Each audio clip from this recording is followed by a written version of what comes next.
என்னுடைய தேவன், என்னுடைய கர்த்தராகிய இயேசு கிறிஸ்து மரண பரியந்தம் நடத்துகிற தேவன் நம்மோடு கூட உண்டு. ஆமென். இன்று நேற்று நாளை அல்ல, மரண பரியந்தம், இதோ உலகத்தின் முடிவு பரியந்தம் சகல நாட்களும் நான் உங்களோடு கூட இருக்கிறேன். நான் உங்களை என்ன செய்ய மாட்டேன், திக்கற்றவர்களாய் நான் விட மாட்டேன் என்று சொல்லி இயேசுப்பா சொல்லியிருக்கிறாங்க. ஒருவேளை திக்கற்று போன ஒரு சூழ்நிலை நீங்கள் வந்திருக்கலாம். கர்த்தர் உங்களை பார்த்து சொல்ற வார்த்தை, முடிவு பரியந்தம் சகல நாட்களிலும் நான் உங்களோடு கூட இருந்து மரண பரியந்தம் உண்மையாய் நம்மை நடத்துகிற தேவன் நம்முடைய கர்த்தராகிய இயேசு கிறிஸ்து. நம்மை நடத்துகிற தேவன் இயேசுப்பா இருக்காங்க. நம்ம என்ன செய்யக்கூடாது, எந்த சூழ்நிலையும் பார்த்து பயந்து போகவே கூடாது. ஆமென். பிசாசால என்ன செய்ய முடியும், நம்மை பயமுறுத்த மட்டும் தான் முடியும்.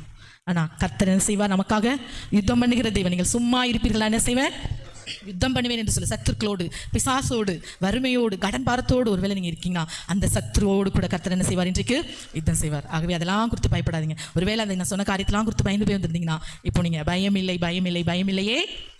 என் சார்பில், நம் சார்பில் யார் இருக்கா, நம் சார்பில் மனுஷங்க இருக்காங்களா, பணம் இருக்கா, யார் தான் இருக்கா, கர்த்தர். அவர் என்ன செய்வார், யுத்தம் பண்ணுவார். ஆகவே இந்த பாடலை உற்சாகமாய் என்னை நடத்திடுவார்.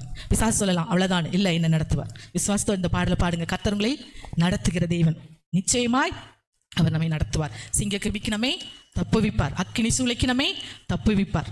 பயம் இல்லை, பயம் இல்லை, பயம் இல்லை, பயம் இல்லையே, நம் சார்பில் கர்த்தர் உண்டு, பயம் இல்லையே, பயம் இல்லை, பயம் இல்லை, பயம் இல்லையே, நமக்காக யுத்தம் செய்வார், பயம் இல்லையே, என்னை நடத்திடும் தேவன், என்னும் விசுவாசத்தோடு என்னை நடத்திடும் தேவன் என்னோடு இருப்பதால் நான் பயப்பட மாட்டேன். நான் பயந்து